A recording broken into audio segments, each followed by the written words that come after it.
Welcome back to the Arcadian podcast. It's episode number 15, and today is Sunday, May 5th, 2019. I am Matt Franceschi, and with me today I have Adam Wolf, Ben Bachman, and Dave Mead. Trending news today, we're going to talk about Kotaku has been sold to a private equity firm for a significant loss. Quarter one gaming industry revenue is down 3% from last year. And Activision Blizzard's aging, and we're also going to talk about Activision Blizzard's aging games catalog. But the main topic today is actually going to be centered around gaming mechanics that we don't like. The reason I wanted to talk about this is that, from my perspective, video games are currently bigger, more complex, and more ambitious than they've ever been. Developers are packing as much content and as many mechanics into them as possible, which on the one hand, it's super great for player experience. It's given us games like Skyrim, The Witcher 3, and Breath of the Wild. But on the other hand, games have become super bloated with things that they really don't need.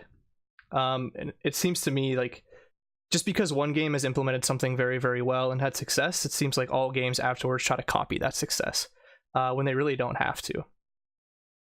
So today, I just thought we could just discuss specific game mechanics or tropes that we don't find to be entertaining or interactive. These might even take away from the overall quality of the games in certain instances. So I thought like we could just go over a few examples of things that we don't like, and maybe even just talk about games where they've been done really, really well, but also, most of the time where they're handled poorly. And the one I think that I hate the most is weapon durability. I actually can't think of a game that has done this well. Anytime this is introduced to me, like I just can't stand it. It either seems to me like, like the weapons either break too slowly, so like it never even becomes a factor in your gameplay, and it's just like kind of there for no reason, or they're breaking like all the time, and like it just breaks immersion for me. Like I don't want to be like, I'm playing a video game, I don't want to be like fixing my fucking armor. It just seems like it's such like a menial task to me. And the game that does this the worst is Breath of the Wild by far. It's a great game. Like I love the Zelda franchise. I love Breath of the Wild. But the way that weapon durability is done is basically like you can hold like 10 weapons at a time, and they only have like 10 hits on each of them. So you can get into like 3 or 4 fights, and by the time you're done with those fights, like your weapon is just completely destroyed. You have no chance to repair it. Like it's broken, it's out of your inventory, and you have to move on to the next one. Which makes no sense. Like you're free roaming this like the biggest world that's in any game like ever made.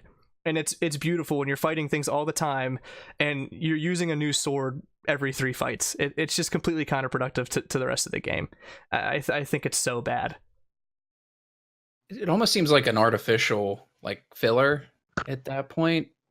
Like I think a lot of the game mechanics we're probably going to talk about today, have that element of realism to it, but in most video games they don't account for a lot of other elements of realism. So if you're going to have something like weapon durability, like what's really the point other than to like draw out the game longer, like you're saying, to make it sounds like in that case a nuisance.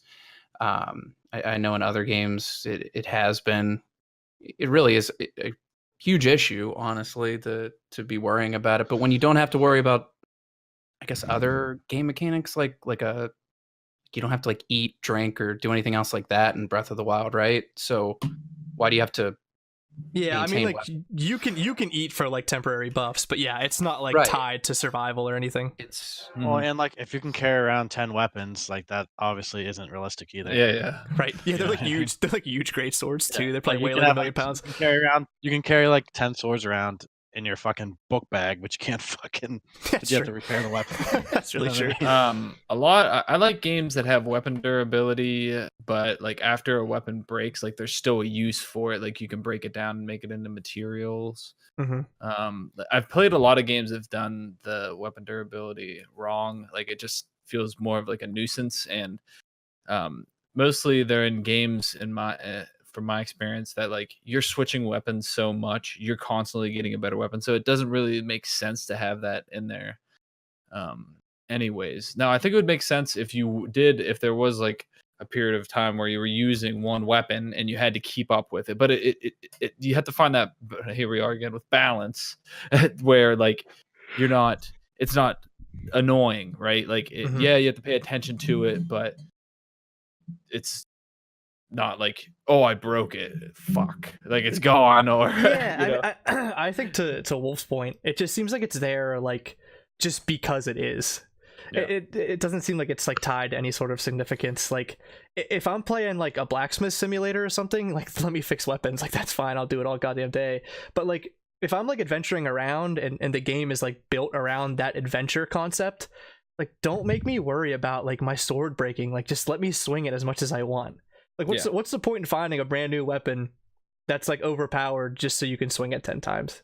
Yeah, I can't think of I'm in agreement with you guys. I don't really like it that much. The only game that I can remember that I really thought weapon durability was fitting was a game called Vagrant Story, and that it had crafting in it too. So like I'm pretty sure that you could repair it, but you had to have like special items to repair it and stuff. It was actually really cool because there was items that there was weapons and armor that you valued and didn't, want to break. So you paid more attention to it. And these other games just feels like a nuisance.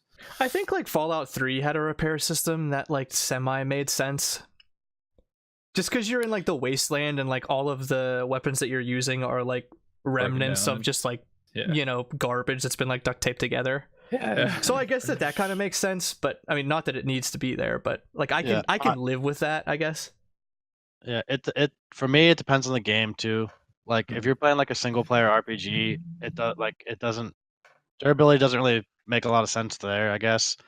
But like when you're talking about like WoW or something that's like multiplayer online, one of the reasons they have it is to like get gold out of the like economy, like a gold like because like otherwise gold would just keep multiplying and multiplying and multiplying and multiplying and would just infinite. But then when you have to have some kind of money sink to help take money out of the economy. So like in WoW, it makes sense to have durability, right? Because you need that's one way for them to pull money out of the economy and not inflate everything. I didn't even know there was durability in WoW. Oh yeah, there is. It's generally pretty inconsequential. It is unless you're wiping a lot of. Yeah, right. It's inconsequential unless when you're raiding. Like in your raiding, like you can spend like easily like over 1,000 gold in one night on repairs. So like that's how it's just like a natural way of like pulling a little like helping with the inflation of the the game's economy. Well, if you remember back in the day how annoying it was to go back to the main city to repair. I think it made more sense as a mechanic, maybe like in the early days of a game like WoW, where it wasn't as accessible to like teleport around and repair and things like that, where I think you could have like a repair bot that someone could make it was super expensive to worry about something like that. But like now, like what Dave's saying, like it's definitely just it's a gold sink to try and balance out the economy and in one of the many ways that you have to do that. But one of the points I like what Matt was saying, like if you had a game like you were a blacksmith or something where like weapon durability, not that I want to play a game about, being a blacksmith, but where the durability of the weapon, like it, directly affects your survival. Like I almost want to think of maybe Witcher 3 at times, this is your weapon and you're kind of like stuck with it. So you better take good care of it, like that kind of reliance on it. Like you're not, other games where you're just like constantly shuffling through weapons every 5 minutes as you're picking them up, in your travel. I think Witcher 3 is a good example. Like, I don't know that they did it well, but it was never like a hindrance. I never felt that it was like taking away from the gameplay, but it was one of the examples I think for me where it was like, yes, like the concept existed, but like I just never needed to do anything with it. I would just like stack up repair hammers and stuff in my inventory, and I'd never use them. They would just sit there. Well, this is a good segue here. Now, one of the things that I feel like I'm constantly dealing with especially with newer games, is like there's no longevity to items that you get, right? Like it's just like you're constantly, like The Witcher is a great example. Like you go do a quest, or you go find a chest somewhere on one of the, following one of the indicators on the map, and your weapon's replaced, and you might have only had that weapon for like 15 minutes. I like a little bit more, I like using weapons and equipment for a little bit longer period of time. rather than just like 10 minutes replacing it. It makes it feel like part of me likes it because yeah, it's cool. It might look cool or the stats are really good or whatever. But I wish you could get more, you know, Or bang for your buck. Bang for the buck. Yeah. You know, I can't stand when I'm playing a game like that, and I'm constantly switching the equipment and stuff. I always like. I mean, it's so good getting new equipment because it's like stronger. Yeah, and I feel like I kind of like grow attached to that weapon over time because like I you know, maybe like I spent a lot of money for it, or like I did like a really tough quest and I found it, or maybe it was even like RNG loot or something that I was able to like somehow luckily get. And like to only be able to use that for like a few hours of gameplay, it just feels really bad. Yeah. And the origin for all of these like open world games, the origin point for that kind of shit was like turn-based RPGs, I think. You would figure, and it wasn't like that in turn-based RPGs. Like you used a weapon sometimes for a significant period of time, and then when something new came up, you're like, "Holy shit, this is great! Oh, look how cool it looks!" Yep. You know, like in turn-based RPGs, like I feel like they had a good balance of like, okay, we got them this, you know, and sometimes it was just simple, like in the beginning to midway through the game, it's just like. You had in the beginning you had like a bronze sword and then silver and then it just goes up from there, but you had to use those for a period of time. I don't know, that's one of the things that bothers me with games is that you don't use items for longer. Yeah, that's a great point. I think just like another thing on items, like or just like inventory in general, like I feel like with a lot of games now, like I'm constantly picking up like all this shit, and my inventory is just like littered with garbage, and like I don't even know like what some of the stuff does, or like, you know, I'm just saving the things for like a big fight and I'm never utilizing them ever, which like maybe that's my fault, not the game's fault, but I feel like everybody does that. I just feel like it's almost too much. I feel like if they just slim down on some of the consumables and some of the items, and I mean like forget about having this like vast inventory space and just like give me stuff that I need. Yeah. No, I get it. I'm in agreement with you, but I've played some games where like I've got really into them, like crafting wise, and like later on, once I got over those feelings of like, why do I have so much shit that I don't know? And after I've played the game for a period of time, I start making potions and, you know, things that I need. Like then I start to like it, but it's like one of those things where. At first, it almost seems overwhelming. Like, for instance, me and Wolf playing this Outward, it's like insane how much shit that you have, and the carry weight is like a pain in the ass. How do you guys, next to nothing? How do you guys like Outward, by the way? Is it good? Yeah, it's okay. It's got some minor issues, but we're not very far. Yeah, it's really okay. I think Is it super average? It tries to tackle. I feel like what we're kind of skirting around here is like focus, what the game should be focusing on, and you know, maybe what they should have just kind of left on the back burner or just not should have included at all. And Outward kind of tries to tackle a lot at one time, and I'm not sure how well they do it at any of them. You know, we haven't gotten that far, like Ben said. So yeah, overall, it seems really good. It seems like the premise and everything of adding, you know, of the different themes like the survival theme and the RPG open world, they really have something here. But it just seems like some of the things that, for instance, like the carry weight, it's like, fuck, you're going back to town like every time you go out, you're turning around, you can do one thing, like all right, we have to plan it out, like all right, we're going to this cave. And like, if you do anything else, like you don't have enough inventory, you know, space or, you know, carry weight left over to make the trip to the cave you were going to. I feel like you got distracted. I feel like a lot of games do that. Like the gameplay is like, it's completely tied to the exploration and like free roam, but then they like completely hinder that by putting that carry weight into place. So you can't adventure. Why? Yeah, it doesn't make sense. But I will say, there may be something that me and Wolf are missing because we don't have a lot of hours in the game. Maybe there may be a bigger pack or something to do in order to solve that we don't know. or it may just be hardcore and they want you to have that feeling of like, oh, I gotta always be watching. And I get it, but at the same time it's kind of not for me. I wish that they would be more reasonable and give you more carry weight. I think it makes sense in a game like Outward, though, because I mean they are attempting to tackle like that survival aspect. You have to take care of your nourishment and sleeping and things like that at times. But like other games that I don't think it makes a lot of sense in, like something like Skyrim or something like that, where like the carry weight really just a hindrance. It felt silly. Who cares? Like most of the time, you're not taking care of any other task. Like you don't never have to sleep if you never wanted to.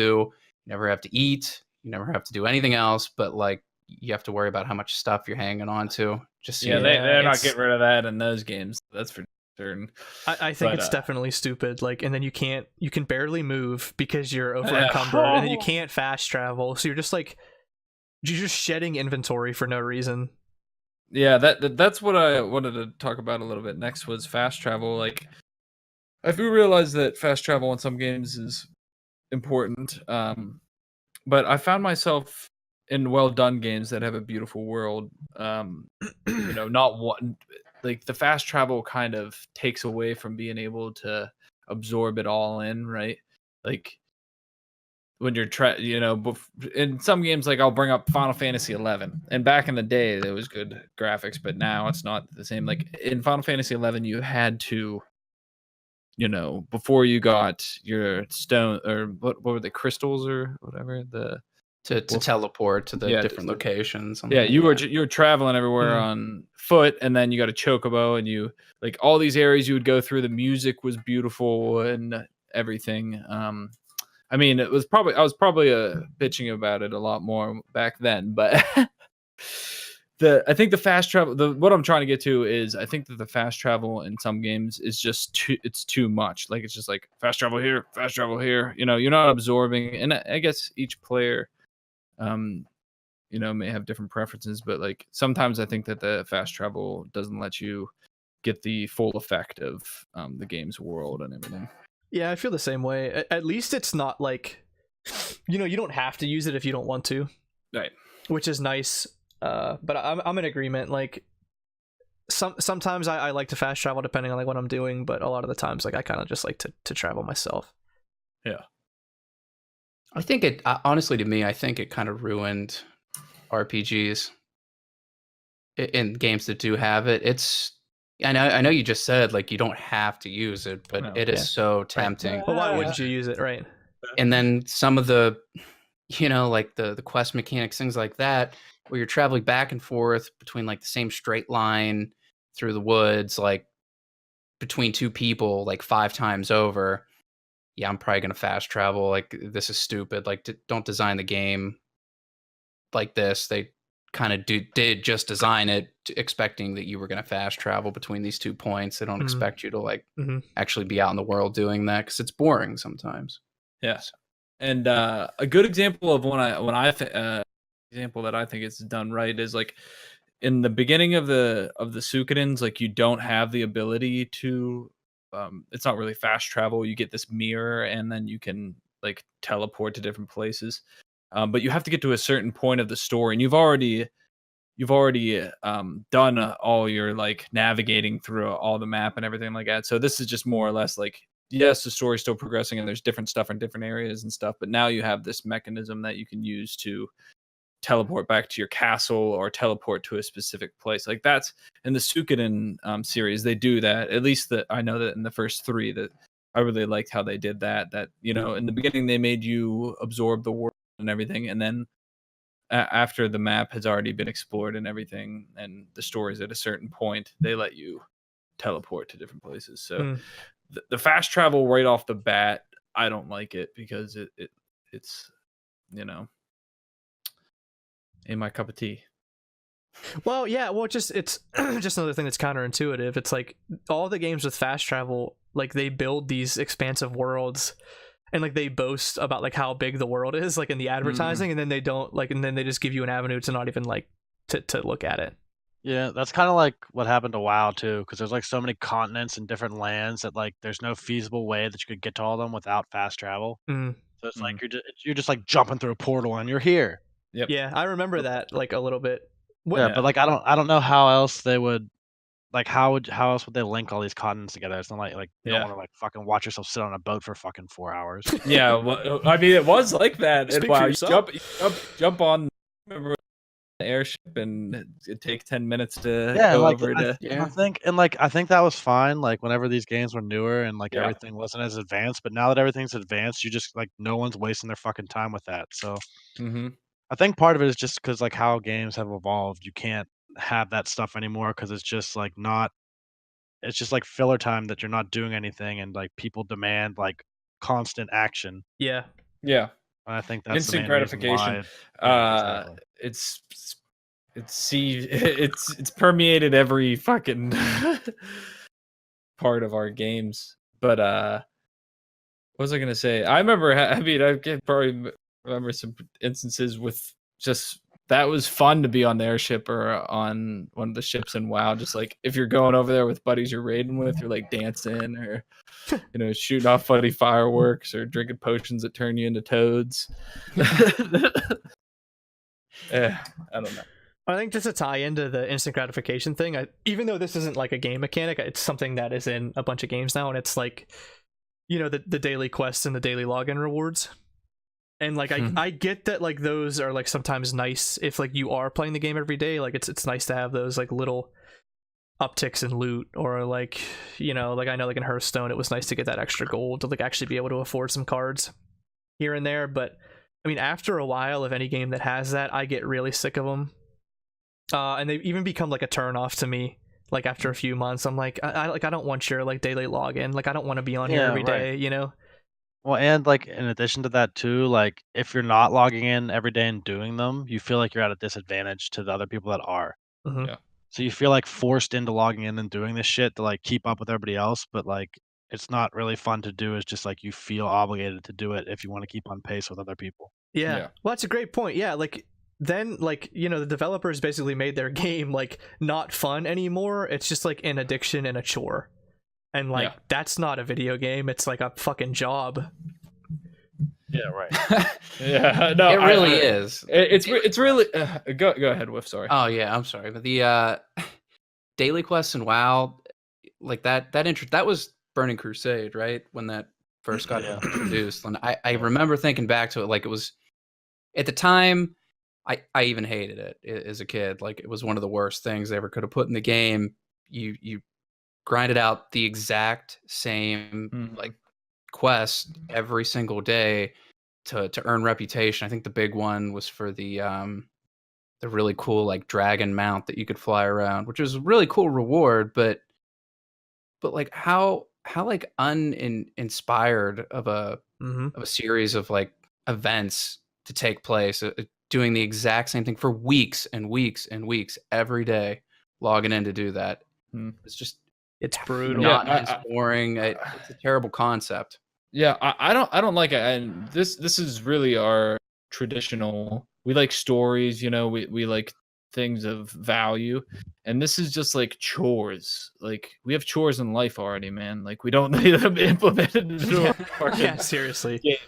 And I get it. Like yeah, they need gold. You need to farm your rep in these MMOs. But this is why I really think that MMOs have taken or are really falling off, is because that's not what people want. Like it essentially how MMOs are set up now is like, yeah, they get you hooked, like you love the lore or whatever, and you get into the game, Final Fantasy, World of Warcraft, etc. You get in there, you start playing the game, and then you get to end game, and then you're doing these daily quests and you're doing these raids that you're just repeating over and stuff, and it's basically just like they've got you hooked, right? And I can still get into it, but I'm much more of I liked MMOs when they were first being released. WoW, Final Fantasy 11, even Final Fantasy 14 I enjoyed, where like you're following the stories, the quests aren't. There are a lot of repeat quests, which we're gonna probably talk about. The repeat quests are, go kill 10 of these, but it's like I see the necessity of it. I mean, even in some old school RPGs, that's what some of the quests like. Go get 10 pelts, go get 10 hides, go get whatever. It just seems like it's the new model is like, we got you hooked, now let's implement something to get them to log in, like there's no heart in it, right? It's like in Fallout 4, there's like that I don't know if you guys have a ton of experience with Fallout 4, but there's like that Preston Garvey guy who like he'll like talk to you at any time, and he'll always have like another like side quest for you to do, like no matter what, and it's always just like defending another settlement like from these raiders, and it's like the easiest thing in the whole entire world. You just like fast travel over and kill like 3 low tier guys and you're done. But like you could do that same quest like a million times and he'd still have more for you, and it's just like, yeah, like what's the point? What is that doing for the player at the end of the day? Like I don't think anything besides like making it seem like there's more to the game than there really is. Like, exactly. Just close your game off. Just put in the good quests. When they're done, when the player's done, then the game's done. Mm-hmm. Well, that doesn't work for the subscriptions though. Like, right. or these new free to play models. It doesn't work, right? They have to implement something to make you log in each day. And I'm not saying it's like devious, it's just part of business, I guess. And like if you're playing like an RPG or an MMO or whatever, like that's just kind of the nature of the game too, is for them to be grindy. Like that's, you know what I mean? Like MMORPGs especially, like that's just what they are by nature. And like I think that's kind of why they've, not to get too off topic, but that's kind of why they're like dying off and not as popular anymore, because like killing 10 boars and then coming back to town and go and collect 10 pelts, it just gets old. And they have to like find a way to like have like, these quests that are like daily and stuff, but like make them more unique. But I don't know how they do it, because it just feels like that's one thing, like WoW from like vanilla 15 years ago to like WoW today, they're still like go kill 10 things, and like it feels like a lot of the quests have never like evolved. They're just still always what they've been, and I feel like that's what's really really hurts the MMORPG scene. Right. I think it's just the natural evolution. Like this is how it had to happen, because the game expands so much, and it would take too much resources and too much manpower in order to make each story unique, unfortunately. So like the way that I think it should be done is like make a base game, like take years to make a base game that's really good, that has different quests or different multiple story routes or whatever, and then like have that be the game, and then move on to your next game. Like I like that model better. Is like I'd rather, like I think we've all said this, I'd rather pay 60 bones for a polished good game that doesn't have a lot of repetition in it. That's just me personally. I'm tired of this. It's the same thing. But the battle royale grind is like, what are you doing, man? You're gonna get that new skin, baby. And it's the same thing with MOBAs too. But the thing with, and I guess maybe it may partially be because there's no ladder and they don't have the rank thing going on. But like I get so much more satisfaction out of MOBAs because there is that rank system, and like you can genuinely tell, if you're being honest with yourself, that like if you're getting better, or like you're gonna be like staying in the place that you're at because you're just not that great or mediocre at the game. And in these games they don't have that. Like there's no like the battle royales, at least, but that's a different story we've talked about before. Yeah. I think another thing that I really hate that seems like they have to have at least one in every single game nowadays is stealth missions. It's kind of like, having like an underwater level in your game. Like if there isn't one, like I think developers think like maybe their game is incomplete or something, which like please just leave them both out. Like nobody wants them. But like stealth missions, like they always feel super forced to me. And I think the main thing I hate with them is like the AI never even works right. Like you're trying to sneak around and you can't tell like if enemies see you, like sometimes like you feel like they should see you, like you messed up and like they're completely blind, like you're completely under the radar. Like I just don't see the point of even putting a stealth mission in the game if it's not going to work. Just don't do it. Like just leave it out. Just have the mission play out like it normally would in like any other fashion, and just leave the stealth to the games that are focused on stealth. And if your game isn't, just don't do it. Okay. Exactly. I think a game like Skyrim, I remember maybe one or two instances where they expect you to stealth through.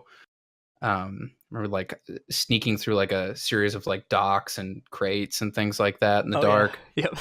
And the stealth mechanic in the game is just totally broken to begin with. It just doesn't work right. I mean, it's a really cool idea. I think anybody would like the idea of like, you know, being stealthy, sneaking around. It does add another like element layer to the game, but if it's not done right, it's abysmal. It's so stupid. Like you said, when they look directly at you and like you get that moment there, like, what the hell is going on? Is this game like broken? This guy doesn't see me. I'm like literally right like, next to him, like underneath a light. Yeah, it's like yeah. I mean, like you said, keep it to like a Hitman or Assassin's Creed or something Metal like that. Gear Solid.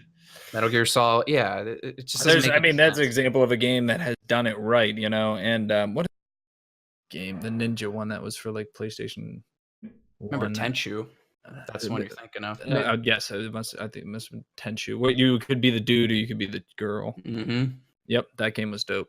I never beat those, but my brother played a lot of those. Crazy hard for little kids. Yep. But yeah, I'm on board. I like they have. I'm trying to think of a game where bad. I mean, I remember in World of Warcraft they have some stealth. Like you take a potion and you have to like be stealthy and shit. It's like, oh, this is stupid to me. There was the one in Legion like that, wasn't there, Dave? Where you were going through. They weren't night elves, or are they high elves or something? Oh, I remember that. I think it was a daily quest or something. Yeah, Warcraft always has. There's always stealth missions or escort missions. The NPCs are always fucking completely retarded. And like they just do weird shit, or like the quest, like those quests like bug out all the time. Those are like notorious for like the NPC like despawning in the middle of it, or like you get a little bit too far away and it resets the quest. They're just Yep. I remember was it Wailing Caverns? Yeah, you have to walk that bro around. Yeah. I remember like we like run up so far away from it, it would bug it, and you have to start from the beginning. I remember doing that so many times with so many. They just stop. Yeah. Yeah, like I can't remember one of those quests ever being like enjoyable or fun. They're always like a pain in the ass. You're like, fuck, I have to do this. God damn it! It's never like, oh, that was fun. Yeah.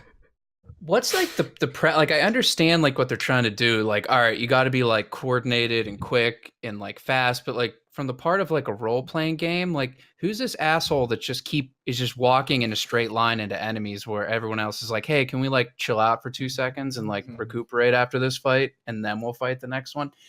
It still seems odd to me that they never were able to like put in that feature where like the escort guy, maybe they do it now, where like the escort like chills out for a second, right, or the escortee and stays with you, not like headlong into the next group of 10 enemies. Yeah, it never seems to be done right.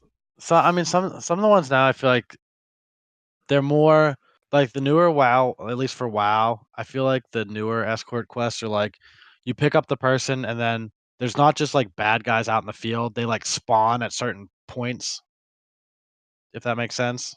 So you're not just like walking into them. They're like, oh, we got to this part. Oh, here these guys came out from the shadows or jumped down, and now we're being attacked. But it's like a set points in the like the walk to wherever. What I've seen games even doing besides the escort missions is they're doing like the no cutscene, but they're like making you like walk next to somebody or like ride a horse next to someone like as you're traveling from place to place. Yeah. Which like I guess maybe is better than a cutscene, but like I don't know, is it really? Because like you're just doing the same thing and you got to like keep up with this person, and it like forces you to pay attention instead of like just skipping it if you want to.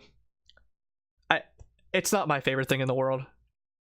It makes it really awkward most of the time. I always find it really hard to like keep pace with whoever, like you're riding the horse and like, yeah, you're usually like going at Yeah, they're you're going either- like at a full sprint at all times Well, 'cause most of the time. for some And- reason, I swear, like it's the same asshole developer that like just does those, like just codes those Yeah, AI they move in, it and he either makes them like way too fast or way too slow. So like no matter how how fast or how slow like you're moving your character, he'll never line up with the NPC. Right. No matter right. what. He's not moving the absolute slowest you could, and he's never moving the absolute fastest. He's always at some like weird in between speed Mhm. that like you can't replicate for long periods of time without your thumb cramping up.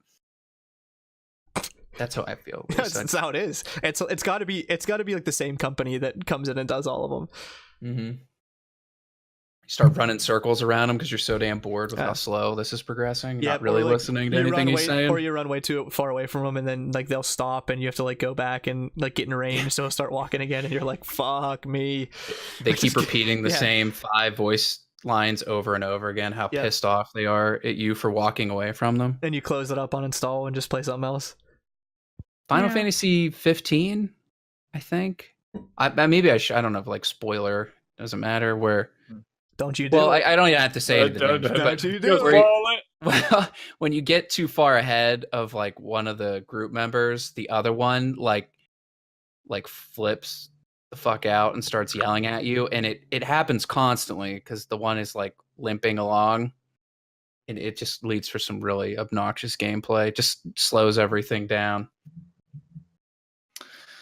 Yeah, it's quests and MMOs are just that's one of the things that like every time I get on it, me and my brother tried to play Star Wars, and Justin, we all tried to get on Star Wars, and like we started doing the quest. We're like, yeah, this is cool, and then like after like 20 minutes of doing the quest, I'm like, yeah, I think I'm gonna uninstall. Like, I think I'm done with like, this. It's just it's fun to like play your character and like use your abilities and kill shit, but like after you get used to that, like the luster of like your lightsaber, your abilities or whatever, like wears off, and it's like not fun to just kill meaningless shit over and over.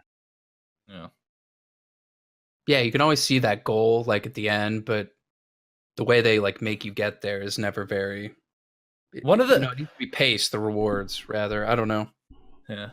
One of When the you do things that something- drives me nuts is the games where you've completed that part of the story, but for some reason you have to go back and watch a cutscene to like, and you have to watch the whole like 10-minute cutscene. I feel like this happened in a lot in Final Fantasy 11 or Final Fantasy 14, maybe.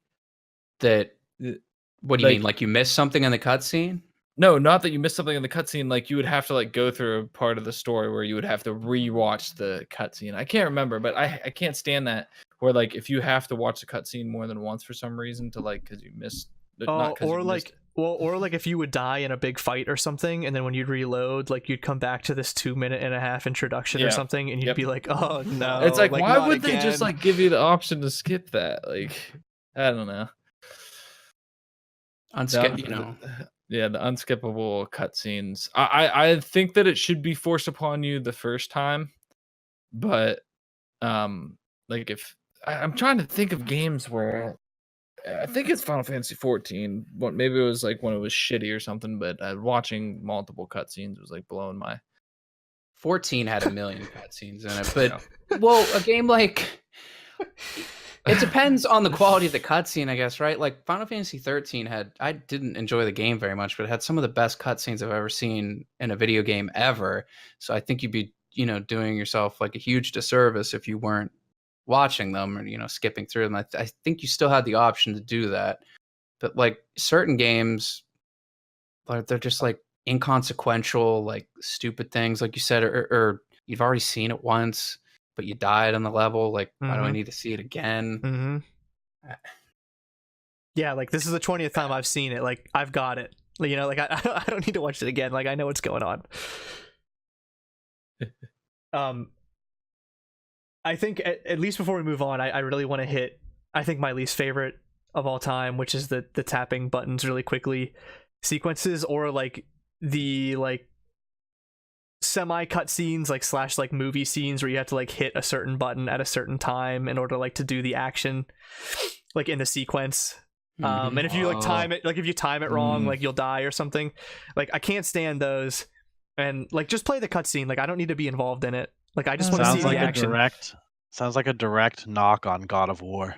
Yeah, Oh, it kind of is. And but they like, did it in Resident Evil. I think they started Way too much, yeah. like 4, maybe 4. They started to do that. but especially like when you're like walking up to something, and if you're like priming a generator, or you got to like open up this heavy door, you have to like tap X like really fast in order like to get it to get it like to work, or to get the door to open. Like, why? Just open the door. Like, me pressing X 20 times in the matter of 5 seconds does nothing for me but like hurt my hand and like break my controller. Like, I think some people really like that. Oh, how could they like that? It's so bad. Maybe that's the point. They're trying to make you break your controller, To wear buy a out the new button, one? so you have to buy a new one. Maybe that is it. It's like a deep conspiracy. what It's honestly the only thing that would make sense, really. If you They, think about it. really think about it. they do that in Metro.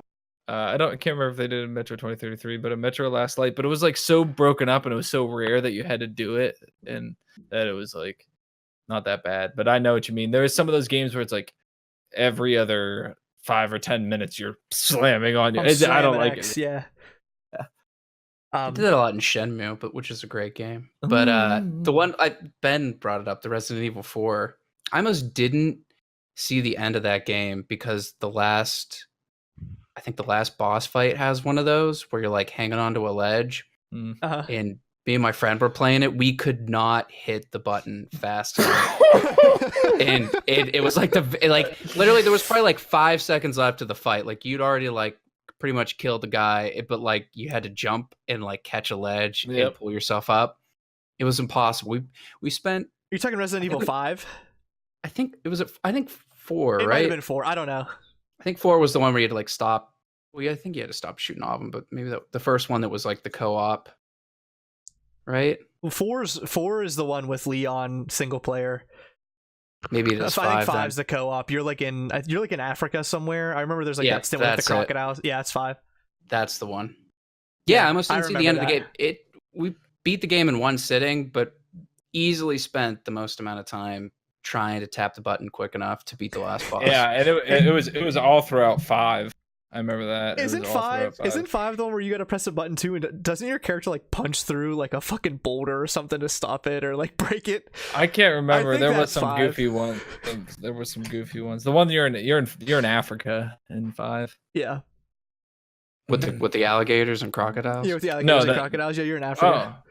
Is there a witch doctor in that too? Don't you like go to like that witch doctor village? I don't know. Like, everybody's undead except the one guy. Yeah, maybe. It's been a while since I've played 5. The great thing about 5 was the wave. It wasn't part of the main game. They had the other thing where you could play with your friends online too, where the monsters came in waves and they got harder and harder, and like the more monsters you killed, you like got better weapons and stuff. That was sick. I really like that. What was that in? That was in 5? Yeah. 5, Oh, that's really cool. I don't remember that. I think you had to beat the game in order to unlock it. Does anybody have any other like specific tropes you want to hit on before we? Oh, stamina bars. Yeah, stamina bars are pretty brutal. I mean, if it's like Dark Souls or something, where like stamina is like basically like the key element of the game, like that's fine. Like like it's like for your shield break, and it's like how much you can swing, like, and how much you can roll. Like, I actually really like that. But a game like Skyrim and stuff, where like you can't run around the world without getting tired and having to walk. Yeah, that's so annoying. The thing with me and Woofer have some with stamina and outward, we have some. Is it bad? Yeah. Well, your maximum stamina like can decrease throughout the day as like the more you run and travel. So like not only does it like go down fast where you're moving around in the outworld, like the outer world or whatever, but your maximum keeps going down too until you rest. And then when you finally get to where you're going, then you gotta fight stuff. So like you have no stamina. Yeah, and then So you gotta take a little nap or something. Well, right. Like once you hit once you bottom out on it too, like you're pretty fucked. You're like standing there looking at the guy for like at least 2 minutes while your stamina recovers. That sounds really strange. I will that. say we've only been playing it, not that long, and I think that you can be, if you're well fed and you are using potions that maybe combat that. But as of right now, at the point that we're at, it is painful. Right. Preparation. It's one of those games with a lot of preparation. Yeah. Goes into everything you do, which is cool in a sense. It's just, really hard when you start out, which is fine. I mean, it just seems like a lot. It is a lot. It doesn't it's like not seem, it doesn't even seem like you it's would be like, losing your mind. it doesn't dude. even seem like it's like a game. It's like I don't know what the hell you'd call it. We're painting it in a Sure. bad light. Yeah, I think well, the frame of this conversation is things that we don't like, so it's it's kind of hard exactly. but I am not liking what I'm hearing. Well, you have to watch it sometime, or Yeah. have some videos that come out. You'll see. It seems to me like a lot of these are just cases of like developers feeling like for whatever reason like they just have to throw these things into their games. I mean, I don't know why. I don't know why they feel that way, but it's kind of like I said like way before, like it's been done right once, or it's been added to a game like one time, so they just feel like they have to throw it into their game. And I think in some aspects like less is really more. Like you just don't need to put these things in there. Like just focus on what your game does really well, and like focus on making that experience the best possible experience for the player, and don't clutter it with things that just get in the way of that experience. I think it just depends on the game too, though. Like if you're playing like a single player game where you're like venturing in the world, then I agree most of the time. But like if you're trying to have like a subscription based like RPG like WoW or something, you have to have something that's like always there, always to do. Otherwise, like nobody's gonna log. Like more people will log in to do something fucking shitty if you get some kind of reward than if there's nothing to do, they won't even log in. So like I think it depends on the game, and I agree that it could be better. Like there could be better things to do, but like it's kind of if you want people to subscribe, there has to be at least something always there to do, So even if it's mundane. Is it just the concept of like games as a service and developers trying to elongate like the lifespan of their games that's causing this? Is it really like the industry pressure that's doing this more than it is like developers themselves? I think in relation to like daily quests and stuff to like make you log in every day, I think those for sure. But like certain things like I don't know, like durability or like the escort missions or stuff like that kind of stuff, I think no, but like like the daily quests and stuff to keep you logging in, definitely 100%. Those the subscription games and the new free to play model that we're mostly seeing with battle royales, they definitely have those things like log in, play this many games. It's all in there, and that's just so people, they give the illusion that you're working right, or just something. even like League of Legends or HOTS or something. It's like for this month, if you play, you can get these special skins related to summertime or springtime or winter or Christmas, and like that shit works because you're like, oh, if I don't get this now, I'll never get it. So you have to log in and play, and like if you want it, and like I mean, I don't necessarily hate that per se. Like you know what I mean? You get some reward for playing, and then it gets you to log into the game so they keep making money because I mean you're gonna log in and get at least you're getting something is what I'm saying. Yeah, it's not terrible. I think that just to go over what you were saying, Matt, that you think that a lot of it's just pulled into the game because it's been successful and with other games and stuff. I think that is a case, and I think that like sometimes if a game's had success and they've had those things implemented, like they say, well, we can't get rid of it. When in reality, like if that's the one thing that's annoying about the game, you know what I mean? Like, or that it's like it shouldn't be there anymore. Like what Dave said, like God of War, like it had the quick time events in it, and they're like, oh well, we need quick time events because God of War had it, and God of War was a great game. Like, well, that's probably not why it was a great game. Yep. So. Exactly. Yeah, I think we can probably toss that out of the list of what made it successful. For sure, yeah. And I think that's the big thing is really it's just like the battle of ideas, right? And all these companies and developers are just pulling ideas from each other, and do you think there's just one guy that there's one guy that does escort missions? So there's just one guy that does like quick time events where you like smash the button? I think it's the same guy. It's the same guy. Both ideas were his. I think, yeah. He's just like a consultant.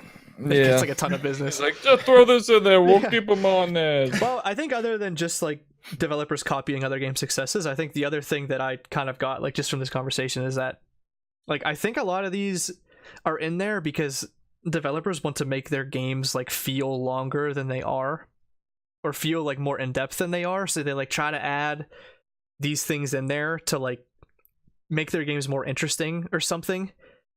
I feel like they actually have the opposite effect. I think they actually make them like way less interesting and more boring than they would be if they just weren't there. But I think like maybe if developers just had like a plan where, you know, like they had like a very clear like vision of how the game was going to play and like a clear beginning, middle, and end, instead of like trying to make these games last hundreds of hours, maybe you wouldn't see some of this shit.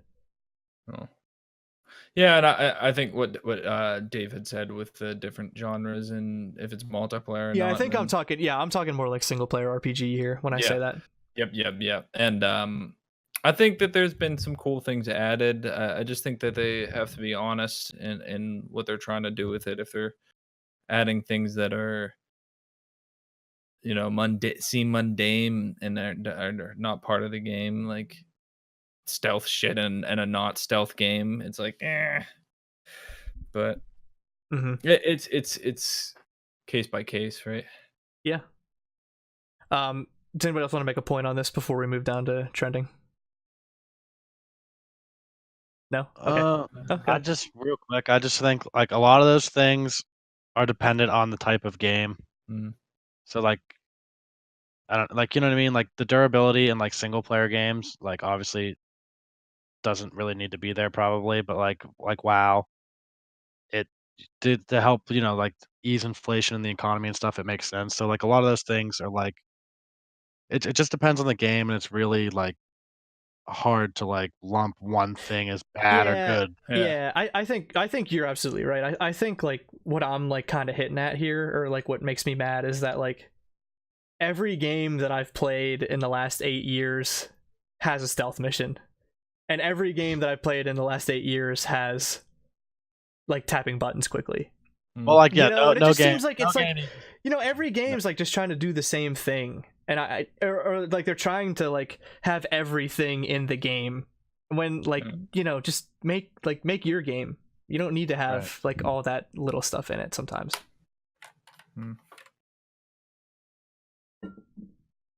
But jumping down to trending, so this is big for like the game journalist space. So Kotaku was recently sold to a private equity firm for a significant loss for whenever they were purchased by Univision a few years back.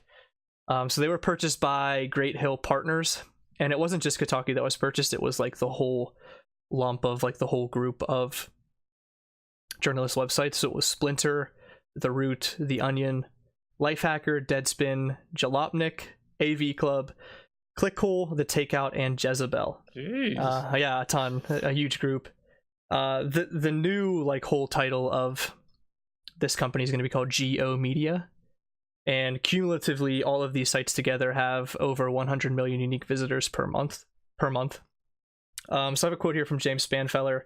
He's going to be the head of the new organization. So he said, "This opportunity comes at a time when the entire digital media category is beginning to be recognized again for its unique ability to meet the diverse content and delivery needs of consumers and advertisers." So I think that he sees this as like kind of a bargain, and that he thinks it's a good time to, I think, be like reorganizing his own company and using these like in a better way. So I was just kind of thinking like I was thinking like what Kotaku like might be doing wrong, because it seems like they're losing money from my perspective when like they're in a space in gaming. It's, I would say, arguably the most profitable entertainment industry right now, and it has been for the past couple of years. Like we've said before, it's more profitable than even Hollywood is at the moment. So like, how can a games journalist not be making money, right? So like I scraped the Kotaku website in the past month and pulled in like a few article headlines that I just wanted to roll out to see like maybe what they're writing about that maybe isn't working. So I just wanted to go through these, and I also planted like a fake one in here. I thought like maybe you guys could try to figure out like which one was fake and which ones are real. Oh no. Yeah. A game added to the game. So this is just Kotaku. Like I didn't go to Polygon or IGN or any of the other culprits. This is strictly Kotaku, and this is strictly in the past month. I only went back to like April 15th. Okay, just like for context, I didn't like go scraping like years back to get this stuff. So the first one is, it's time for Star Trek to tackle climate change. The second one is, look at these Pikachu Air Jordans. The next one is, Ronda Rousey being in Mortal Kombat 11 is bullshit. Fourth one is, this monkey really enjoys Instagram. Number 5, zombies in Days Gone are not diverse enough. Number 6, spectator throws dead crab at Super Smash Bros. Tournament winner. And That's not bad. I like that. I like that. And the next one, That's probably the one you made up because it's like sounds actually readable. well, Yeah. there's only one more. Fortnite's dog petting sucks. Huh. What do you think? I like when you can interact with pets in games. Yeah, it's pretty good. So which one's a fake one? Go Yeah, ahead. which Dave. one's the plant? It's got to be the crab one. It's the only one that I would read. No, Every other one sucks. crab one's super real. Crab one's Wait, Okay. what super did you real. say? Oh. It's got to be the diverse. Yeah, zombies. it is. Yeah, it is. So diverse what? Zombies in Days Gone are not diverse enough. Oh, I thought that's a real criticism. Oh, really? Is it?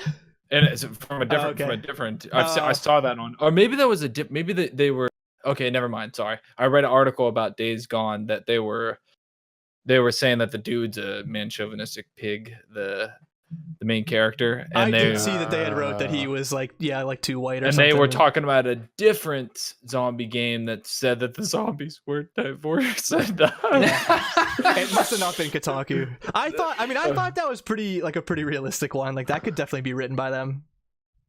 It could definitely. I'm just too familiar with. well, they're all Yeah. white and Days Gone because I it's in thought like a hillbilly area or something. I thought I'd get you with Days Gone because it's like super popular to talk about right now. I thought maybe you'd think that they actually wrote about it.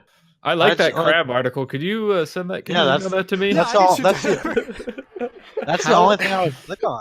Like all the like, I can tell you why they're losing money. Like, why would any like reasonable human being click on any of that shit other than to watch another human throw a crab at another human? It's the only one I would click on. All that shit's garbage. I just want to say, and I think we've all had this feeling. Just we talk about this kind of stuff pretty frequently. I think journalism in general has changed. I think like before it was about being factual and actually having knowledge about what you were talking about, and not letting your subjective feelings and or your ideologies affect how you're writing in the past. Now it seems like just leaving now it's happening to games journalism, but I think that's been what's been happening to journalism in general for the past maybe like 15 years, right?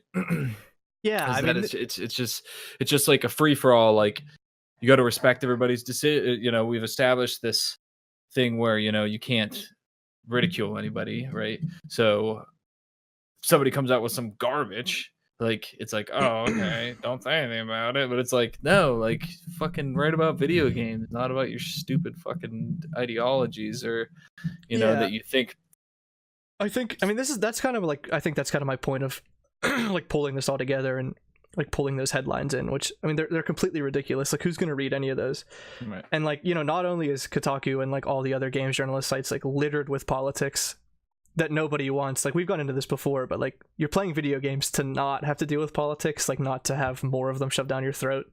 But like I think the other problem that like they're dealing with is like they're just making these clickbaity articles that are really worthless. Like when you actually read them, like there's no content there. It seems like they're trying to meet like a quota of having like so many articles go out per day or per week, and like when you do that, you just like really water down the quality of your site or your brand, Right. And then you just like become like a meme, or you become like just like laughable garbage. Like this monkey really enjoys Instagram. Like what does that mean?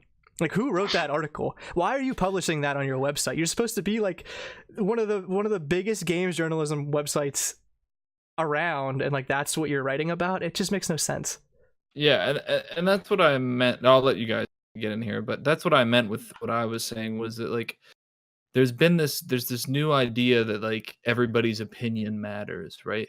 You don't have to have knowledge or you don't have to have education, you know.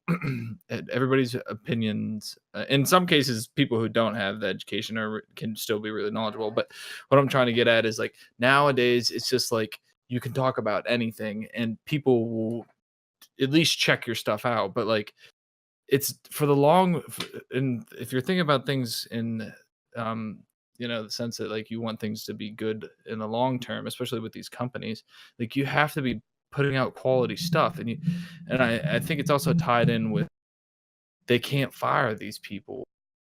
It's hard to fire these people that are coming out with crap stuff because like what are you gonna say? Like, oh, you're stupid SJW writing about crap stuff. You know what I mean? Like, what are they gonna say that to him? I don't know. I mean, maybe that's exactly what you say if you like care about Well, your yeah, brand, I mean, you know. And but if you want to keep a quality, yeah. I mean, maybe you can't just like with the environment, but that's exactly what needs to be said. Yeah, exactly. Yeah. Maybe it's just not apparent anymore. You know, like you said, everybody's doing it, so why wouldn't we do it too? Kind of mentality. You do this clickbaity, you know, nonsense articles all the time that they're just completely irrelevant, insignificant. Obviously, don't make you any more reputable in any sense. Not only that, I just feel like some of these articles, it's like the people that are writing them, like, do they even play the games? That's a good Like, question. it doesn't even seem like they play the games. They're just like writing about shit that's like not even relevant to the games. Like, it's just I don't know. It's very strange. Yeah, I think even just to add to that, like out of like one or two articles where Kotaku does like real journalism, and it's like a good, well-written article, and it's like a really big idea, there's like 100 of these like little shit articles. You know, like this is like the majority of the content. But like I don't think any of them like actually represent like the average gamer. You know, like the average kid that just like plays video games every day for 2 hours or something. Like that person is not represented like in the journalism media at all, I don't think. And I just don't understand why that is. Like, wouldn't you want to write articles that would like cater to your like main audience? Well, would you? Let's think of it. I guess I think the old school journalism was something. You know, it was more of a. There was more pride in it. You know what I mean? Like now it's just like, oh, I'm doing this for a job. Let me just write something that people are going to click on. You know what I mean? Like back then it's like, I want something that someone's going to read 100 years later and it's still going to be like, yeah, that's true. Wow, this was like gives me some insight on the history, or it was really well and thought out, and they did their research and gained the knowledge in order to speak about it appropriately and articulate it to other people. And now it's just kind of like, what we have to bring ourselves back to is the realization that like it's just clicks, you know, hence the word clickbaity. But like the thing that I was just thinking about was like, think about clickbaiting, right? Like it's mostly just like dishonest, stupid stuff, right? But if you really put some time and effort into thinking about something, you can make something that's, you know, clickbaity, but still has substance and still, you know, pertains to and is honest with what you're writing. You know what I mean? It takes a certain amount of wit and knowledge, potentially humor or whatever of the subject. Like think about it, you can make fucking something clickbaity that's honest. Like, well, I mean, you just can really do it. You know, you can write about an idea or a concept, you know, or go like in depth into a game. You don't need to write about the Pikachu Air Jordans, right? Right? Like it's just stupid. Yeah, it's no, just, I like your point a lot, Ben. Like you can make something that like looks like is clickbait. You're like, oh, I want to click on this article, but then like when you click on it and you actually read the article, you're like, wow, that was a good article. Where is that? You know what I mean? Now like, because now the substance. Like, where the fuck's the substance at? Now it's like, you know what I mean? Like you click on the article because like it's so outrageous, and then once you click in there, you're like, this is the dumbest fucking thing, or like what you clicked on doesn't actually really relate to like the clickbait like title. You know what I mean? Mm. I hate the ones where it doesn't Yeah. relate to it. It's like, Yeah, what? it'll What be the like fuck? click here, and there's like giant boobies in here, and then you click on it, and there's no boobies. It's like why? I like what the that fuck? part, but You know what I mean? What the fuck? Yeah, they'll go as far to like even like quote somebody or something. yeah, yes, And the then quotes, like you'll read the yes. article and you'll be like, what? Like they didn't say that. Yeah. And I like the ones that it's like, do you know what who said this? And then like you'll go into it and it won't even be, and they won't even have the person in it. Yeah, like you'll never guess like what this person said about Yeah, this, and you're like, yeah. what? Yeah, it's not. It's just the standard in journalism in general, and then it's got its way into games journalism, which there's a lot of sarcasm, there's a lot of humor in the game industries and with games fans, and there's a lot of like people mocking people but being playful, and there's a lot of people who are like they'll make fun of something just to make fun of something. It's complex, but at the same time it's like, let's just, do we have a reputable one, right, that hasn't been overtaken by this idea that like you got to be get the clicks. I mean, I don't think we do, at least not in the big ones. Right. I don't know. Do you guys see this shifting at all, like in the near future? Like, obviously, like this isn't working. Well, yeah, because I think that's sold like the off big for a fucking discount. Right. Like, Right. it's I not, think it's that's not the big- working. Yeah. right. I think that's the big takeaway is like if they just sold their company or whatever you want to call it, or publishing, whatever, I don't know, whatever you want to call it. Yeah, whatever. They just I don't even think they know what they are either. So right. Like they sold and they lost a bunch of money, and like I don't know, maybe it's just like people don't want to read that shit. They want to actually read about the fucking games. Yeah. Because like that's what your site is. That's what they're coming for. And if you're not giving them that, you're like literally not giving the consumer what they came to get. It makes no sense. Mhm. I want to say one more thing about this. The main point that I want to make for this is when it comes down to it, being dishonest is not going to work in the long run. Like it may work, you may get some laughs, you may get some outrage, but like once you start to like get down to reason and like knowledge and like substance behind these things, that's what's going to keep people in the long run, and that's going to also keep people wanting more. Not just stuff that's thrown at them that they click on, but actually seeking it out, right? Like that will happen more once you get into more of an honest setting while you're doing things objectively and you're doing things well. Yeah, I think you're right. I mean, instead of writing 30 articles a week, maybe you write 10, but like they're good, or maybe they're bigger pieces and they matter. And you're not trying to just like trick the reader into clicking on something that they don't want to be a part of. It's dishonest behavior, and it's not going to work out if you practice that in the long run, in my opinion. Right. I agree. Well, I think we're seeing that. It's all about the long run, because I mean, it probably really doesn't matter if anybody actually reads the article at this point, but if you got them to click in the first place, that's the number they're looking for, right? Good point.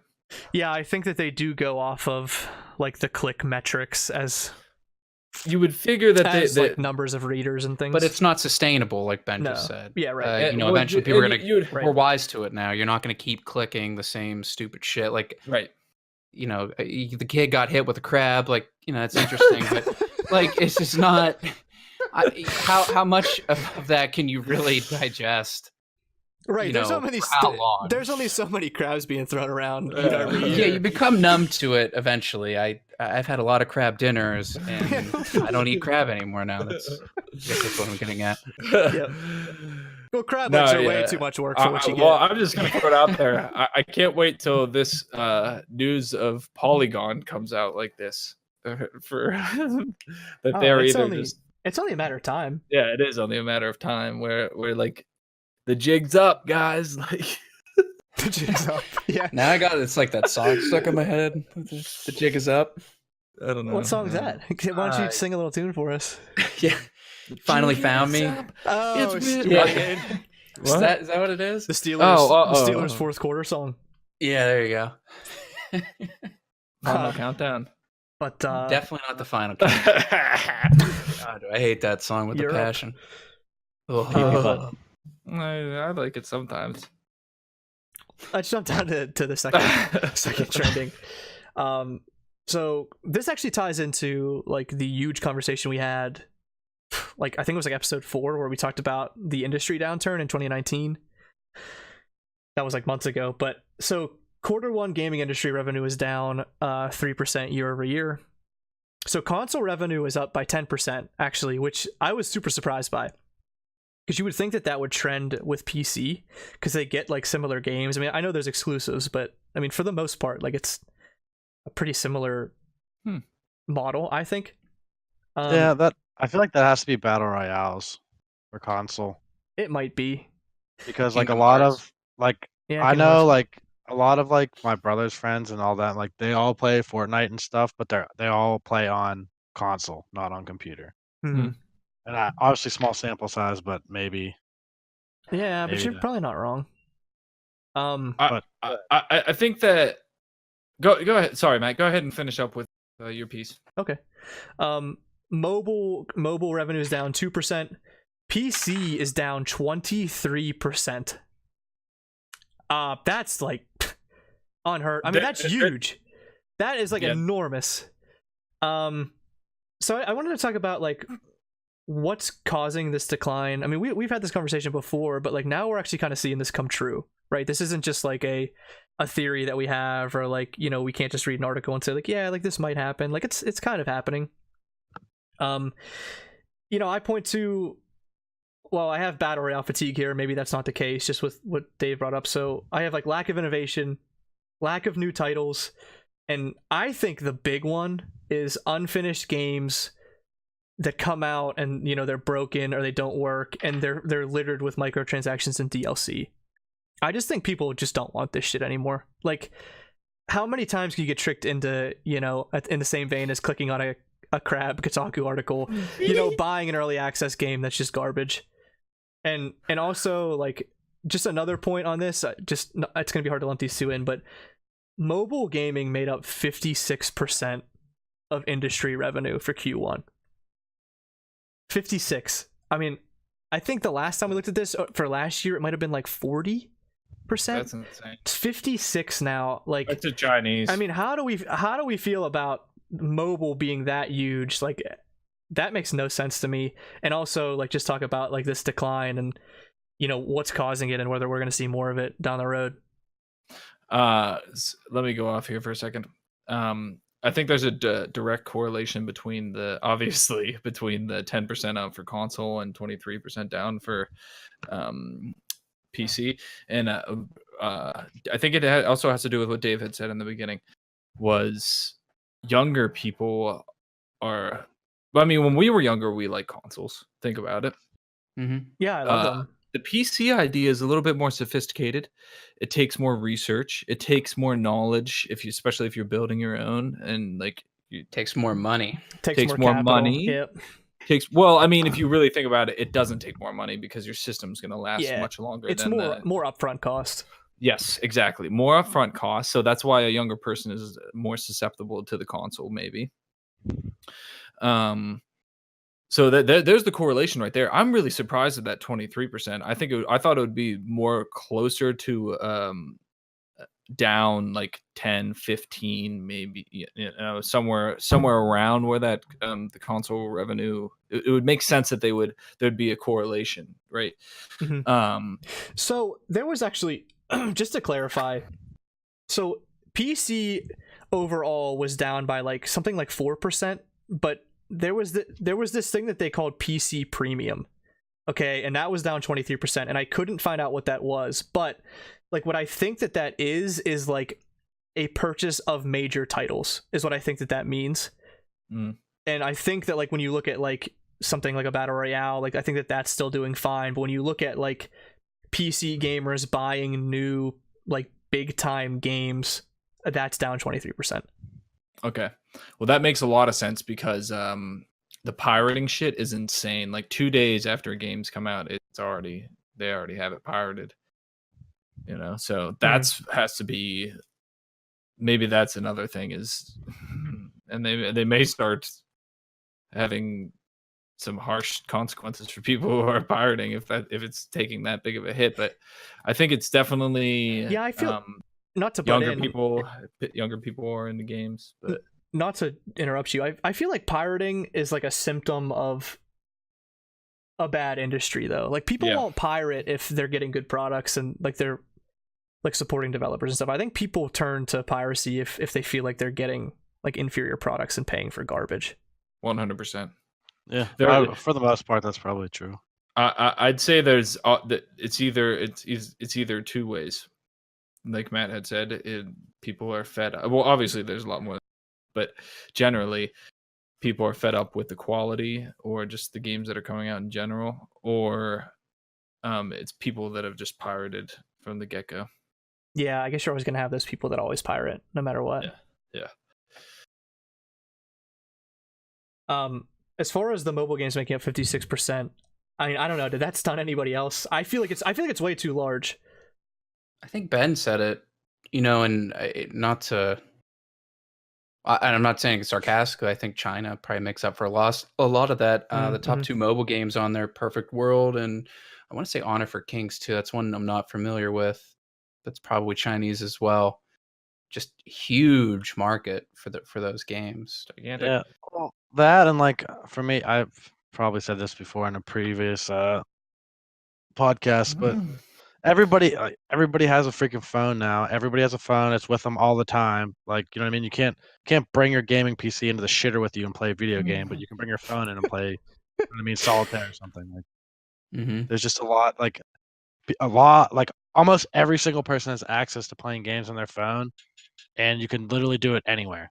So I think that is a big part of it. Yeah. I think Stadia was coming out with a new play on the shitter model. Like that, I'm interested in that. I don't want to pick on. You have to keep flushing to keep it powered. Is that what it is? Yeah, it's hydro. I don't want to pick on just China. It's a lot. It's the whole Asian industry. Well, no, you're right. No, it's mostly China. I mean, the Perfect World and Honor of Kings. I've heard that Thailand has a huge mobile. It's mostly China because they have. They might be lumped ridiculously. Yeah, and it is some of India but India's kind of poor, so they don't know. Well, that's just such a big market that's like rising up right now. Yeah, I forget where I read this stat. I don't know what article this was in, but. And I also don't remember if this was console or PC, but one of them, they were saying that there are just as many either PC or console gamers in China as there are the entire population of the United States. Well, there you go. Which is pretty nuts. Well, yeah, I mean, look, the number one grossing PC title, Dungeon Fighter Online. Have you guys heard of that one? No, you guys play it? No. Know anybody that plays it? Never heard of it in my life. But there's a lot of people in China that play it. I mean, there's got to be. Yeah, unless like we're really out of the loop. Right? It's kind of strange. Yeah. Yeah, well, I mean, it isn't really that strange. That's just the reason that is happening is because like we've been prosperous throughout, and our thing became the PC console, right? They just got their middle class has just been like established over like the past 15, 20 years, maybe. Maybe even closer to like 10 years. So safe estimate. And they're just being their main thing was just be like, here's the phone, here's the phone, here's your phone, you can do everything on the phone, you know what I mean? Like, why would you get a computer when you can carry around your phone? Like that must be the market over there. We're used to different markets like the console and PC market. So it makes sense. It makes total sense to me. Yeah, it does. When you put it that way, it does make a ton of sense. Yeah. I guess this is gonna be hard to answer, but do you have any predictions for like how the year's gonna end up as far as revenue wise for gaming? Like, we kind of did this last year, and I think we were all kind of in agreement that it would probably trend downward. And it seems like we were kind of on the money. Like it wasn't going to be like a huge collapse, but it would be like a slight downturn. Like, you think that's still going to trend the same way, or do you think maybe it'll pick up from something that I'm not seeing? I don't think it will, because if you look at like first quarter earnings for a lot of the gaming companies, everything's down and below expectations. So Mm. I think that's a pretty good sign of things to come. Plus, like, it's not like you develop a game in like 3 months. Yep. Right. So like, this year will probably be shitty again, but then I could see, in the next year or two, once we get some new stuff in the pipeline, maybe a little bit of a comeback. I'm gonna go with my earlier prediction. I think that there will be a slight downturn, very slight, like something like this, 3%. I think that we could expect something like this, or a little bit higher, a little bit lower. And then going forward with how many huge companies is, I mean, it's probably in direct correlation with the economy, but as more huge companies get more and more involved, we'll see that to go up, because it's going to be like, what, you don't have Stadia, bro? Like, you're a loser. Like, you're not playing Fortnite, man. Like, that's just going to get more and more into, I feel like, because video games are just picking up. Yeah, I think that I'm actually optimistic for this year, but not for us. With this mobile market, and I know everybody hated it, but like Diablo Immortal, Yep. and I think a lot of companies are going to follow suit, and they're probably already in the works to do so. With that releasing this year, it's probably going to do really well in the mobile market, especially. Yep. I would imagine it'll probably still show up in China. I think that they're a little stricter on the content of the video games. Even a game, maybe even being titled Diablo, might be an issue for them. That might be something to do some research into. But I imagine they'll find a way to sell it there. And I think you're going to see in 2019, revenue is going to go through the roof, and everybody's going to start going at least mobile. making sure that they may have one big mobile game. Yeah, I mean, you just saw Bethesda do it with Blades, right? Yeah, I don't know how successful that's been, but I'm sure it's making money. Like, it's Elder Scrolls, so. So I feel like a big problem that the industry's having is that, like, not as many games are being made as quickly as they used to be. And this ties into the game longevity that we talked about in the main topic today, but also in this third story, which is going to focus on Activision Blizzard's aging games catalog, which like, just upon looking at, like, it is Blizzard has a lot of really old games. Like, Activision has their annual Call of Duty release, but like, I don't even like know if I consider those new games. I mean, it's the same game every year. They recently lost the Destiny franchise, which, wasn't great, I don't think, for them. Blizzard's last major release was Overwatch in 2016. So it's been 3 years. They're still making money, like, on the games that they've had, but all of the games that they have currently are either have a stagnant player base or a dwindling player base. I don't think they have growth in any one of their games. And like, looking back at highlights, like, from BlizzCon last year, which we attended, like, like, the big releases that they had the Diablo Immortal, which was the mobile, and then they were focusing on, like, the WoW vanilla and the Warcraft 3 remake, which are both, like, looking into the past, not looking into the future. Do you think we're going to see a major release soon from Blizzard? And, like, also, like, to talk about, like, the industry as a whole,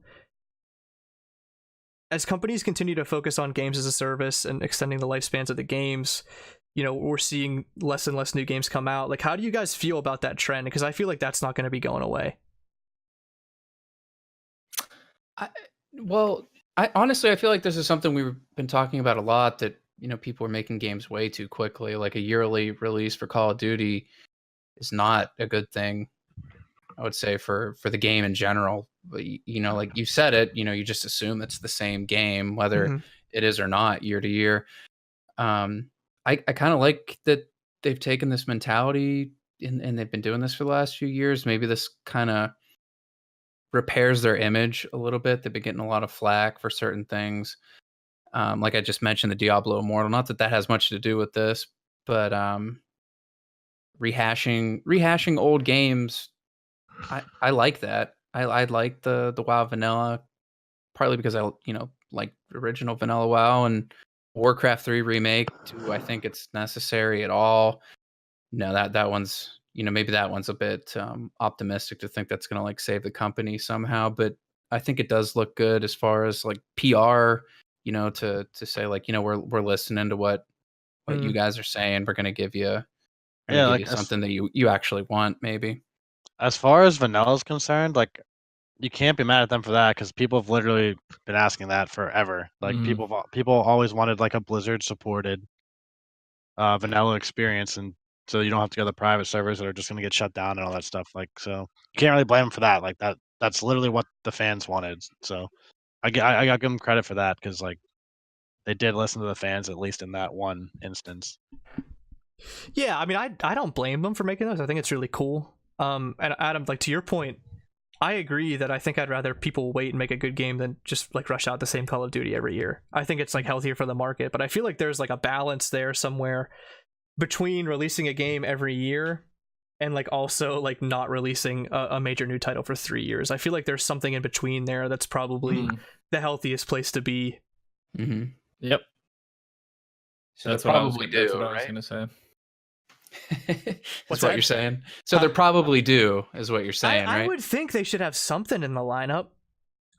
Whether it's new IP or maybe it's Diablo 4. I mean, I don't know. Dave, you probably know better than I would, but like, I feel like they have to be working on something new. I mean, I don't know if it's going to be like a whole new franchise per se. At least not soon. But like obviously like a new like WoW expansion or Diablo 4 or something along those lines. But I don't see in the near future them releasing something that's just like a completely new IP that doesn't like piggyback off of something that was already there. Yeah. Like I don't see like something like an Overwatch, like a whole new universe coming out in the near future. I don't see it. Well, isn't that kind of it almost seems like more like Blizzard's MO, right? They're about developing their worlds, which, you can applaud them for that. They really build on everything they've ever made. But maybe Activision side of it. Maybe I could see that. I don't know if I don't know if I can agree with that totally. I think that the Overwatch world is kind of shallow. I don't have at least when I was playing it, the stories didn't seem like they were super connected, and like it just kind of seems like random stuff thrown together. I think that they've kind of been in a slow decline. I mean, obviously not. I think we talked about in the last one that they're seeing what they had a really good year last year, right? Or so one of the podcasts we were talking about, they're just still doing very well.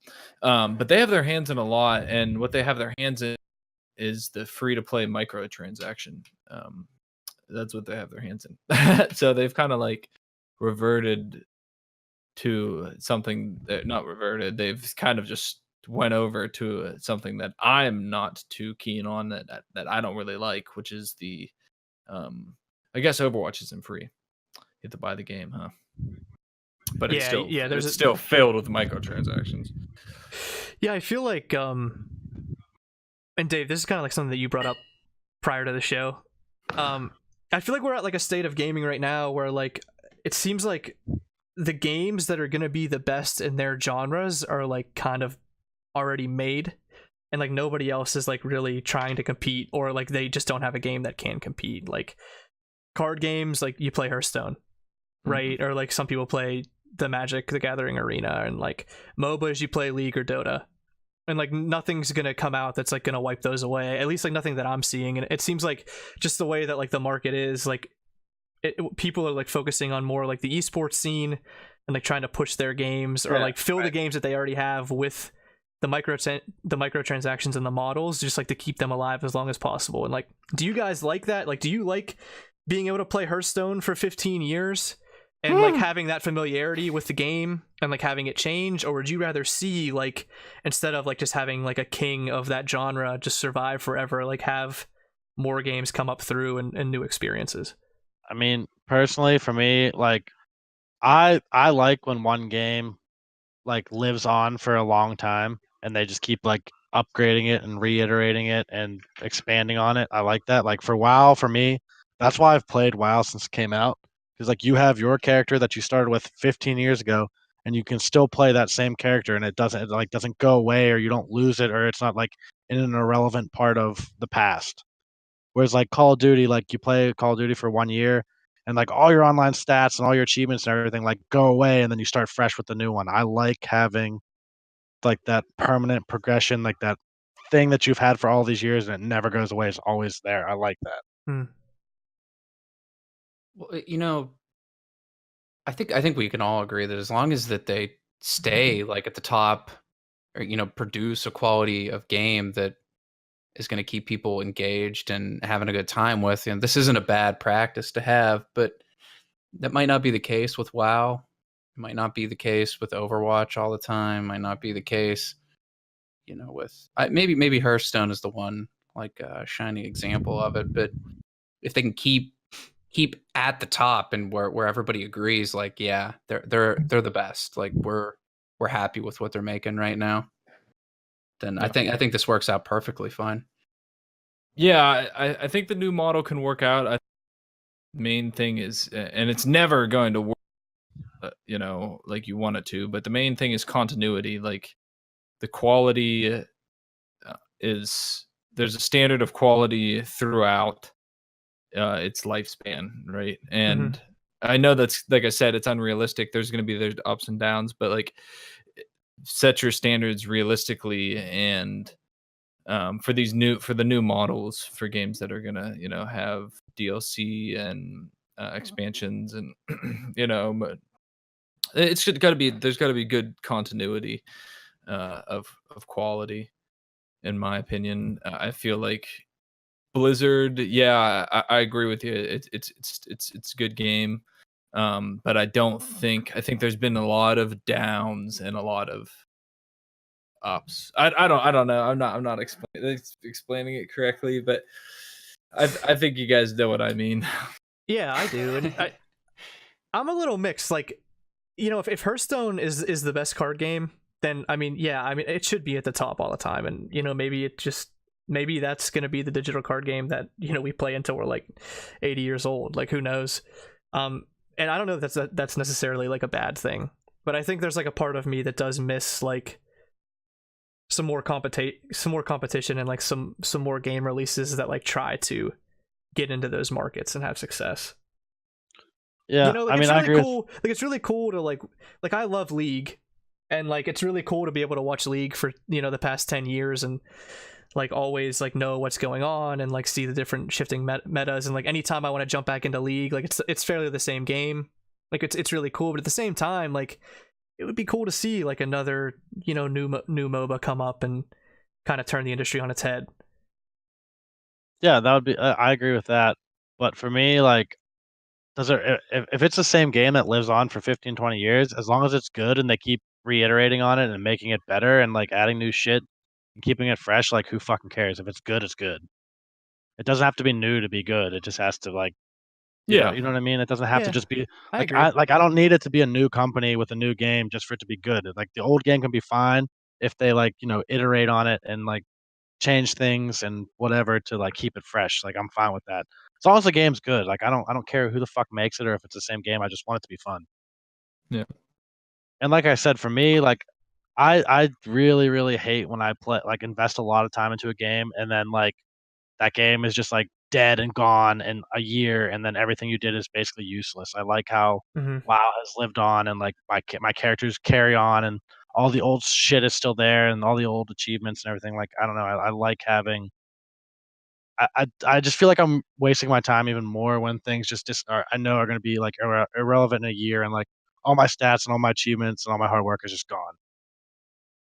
But that's just a personal thing. I get I think that makes a lot of sense. That's an MMO player perspective, right. and I think that makes a lot of sense. There is a type of person that likes that. I like, me personally, I don't want to get into this too deep, but me personally, I like experience something that's quality and that has a good story, and that like you can engage with the world, and like you kind of actually get like this feeling, like you get this emotional connection to it, right? That have a lot of substance behind it, and that you can Well, like I still want that too. It's just like I don't not want that. Yeah. And I'm saying that can happen through MMOs too, of course. But it's not as memorable for me personally because of all the mundane things that are involved with it, like the repetitive quests and the things that are added into it that take away from the good parts of like the story. And then Warcraft is a great example. I mean, especially in its earlier expansions, vanilla and its early expansions, the story was always like blowing my mind. I was always so excited about the new things with the story and everything. I think, and like for me, let me just get this in real quick. And then sure. For me, like even after all these years of WoW and everything, when a new WoW expansion comes out and you play a fresh expansion for the first time with all the people, I've never had more fun playing a video game than like the first month of a WoW expansion. I've nothing even close to it. It's my favorite thing. Like everybody, like all the guild, everybody's online. We're all talking together and we're playing like fucking 15 hours a day, and everything's new and fresh. There's a million people out there. That's like the pinnacle of gaming is a new WoW expansion for me. It's just like it's like a whole new fucking world, and everything's new. Everybody's back to like, like even like we're all even tiered again. Like nobody's stronger than anybody. It's just like it's like a cool like reset, but still playing like the same game. The more I think about it, and that not to get too off topic here, that a game can like kind of reign supreme for however long or be like immortalized, that kind of thing. But there's something to be said for like the finality of like the ending of anything, really. And if it's done well enough, that like you get a sense of attachment, just anything really, like a good television series, movies, anything. I think at some point, when you're consuming like media, right? And I think games kind of fall into that genre, that a good ending point, or a conclusion, something you can be happy about, can speak a lot for how good a game made you feel, like all those times. Maybe there is a point where you do see like Overwatch and World of Warcraft and Diablo like have a conclusive ending. But yeah, whether we're going to see that anytime soon, I'm not sure. sure. That's what I like. I like an ending, in my opinion. And I keep on calling for, in some of my tweets and stuff, like I'll call for like, new Breath of Fire, like from a RPG series that I like. But like, it would be nice to have someone just stop. Like, could you imagine like Final Fantasy? Well, no, Final Fantasy is different because they're all separate stories. Yeah, I like games that end at the end, and then like you have a good memory.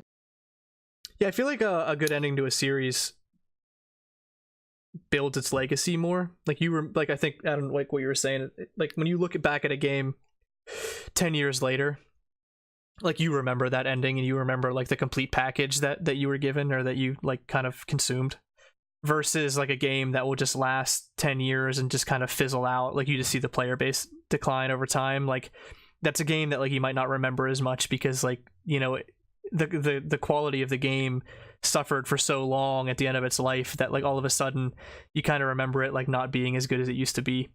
Yeah, no, and I agree with that. But in the case of WoW, there's still millions of people that play it, so I don't think it's at that point where they need to retire it yet. Right. Oh yeah, no, You're not gonna like either. Oh man, we want this game to have a great legacy, so we're just gonna stop developing it and not make. Believe me, I have a lot of respect for WoW, but I do think at some point they need to stop it and move on to a different, either establish a different MMO or do something, And like that day will obviously probably come at some point, but you're not going to just give up on a game that's still making hundreds and millions of dollars. Like they're gonna ride it out until like there's not enough player base to sustain it.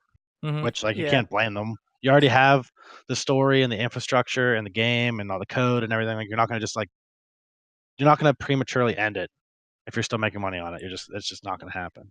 Yeah, and I think one thing that I want to get off the WoW train, but I do want to say this real quick. I think where you're coming from, Dave, is like you do like the new story from expansions. You do like the new elements that are brought in with expansions and everything. But after that has died down and you're left with the daily quests and the daily rating or the daily instances or weekly, month or whatever the setup is now.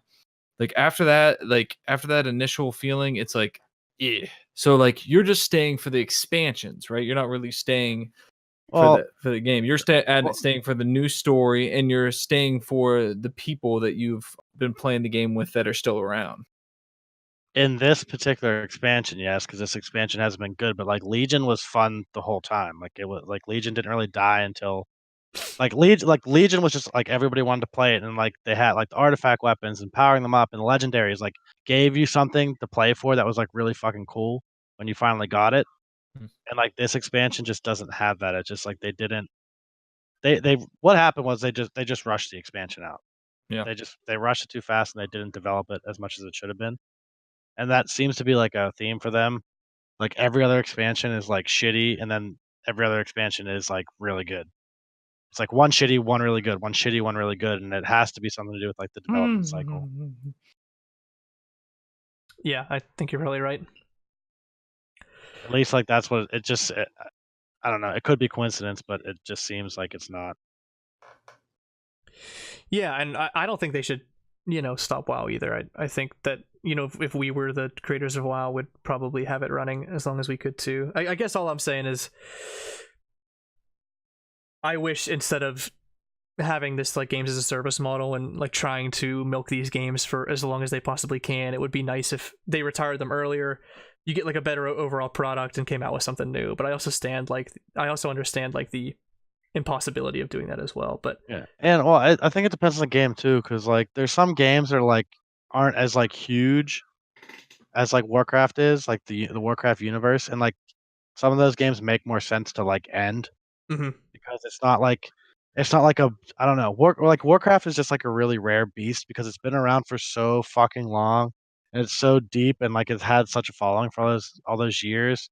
It's like, you know what I mean? There's not a lot of games that have that, so it's like weird to. Yeah, it's very unique. I agree. It's like weird to like want to put it to rest, is all I'm saying. Compared to like, there's some game like it feels like a game where like it's just like, you know what I mean? Like the world keeps going on and like new people can rise up and be the new hero or whatever. I think that's where they're kind of lacking is they haven't been as good at developing like once like the like Illidan and Arthas and all these cool characters like die or like meet their fate or whatever. They haven't done like a really good job of like developing the new characters like to take those roles. Like they didn't do that soon enough. Like those characters should have been in development back however long ago.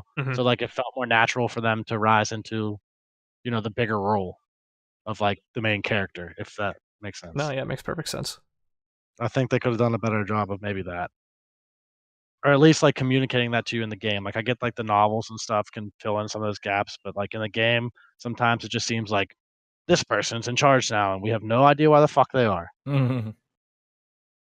Sylvanas. That's I think anybody can speak to that. Like what Final Fantasy 15, like you had to watch a movie to understand the story before you could play the game. Like nobody wants to do that in most cases, which is unfortunate. But yeah, it's too much. But right. I'm just saying for like an MMORPG, like the story does matter. Oh yeah. Compared to like it matters a lot. I'd say that it was like one of the biggest pieces that made it so popular. Right, exactly. But like a game like League of Legends, like it's a MOBA, like you don't need to fucking know. You know what I mean? You don't need lore as much. You don't need lore as much in a MOBA where like an MMORPG, that's like the whole fucking point of it. Yeah. But all right, let's wrap it there. That was a good show. Thanks for coming on, guys. And thank you very much for listening. We really appreciate it. Check us out on iTunes, Spotify. We're all on Twitter. And, mainly we're on YouTube. Check us out there for the podcasts and some of our other content as well. And hopefully we'll see you next week.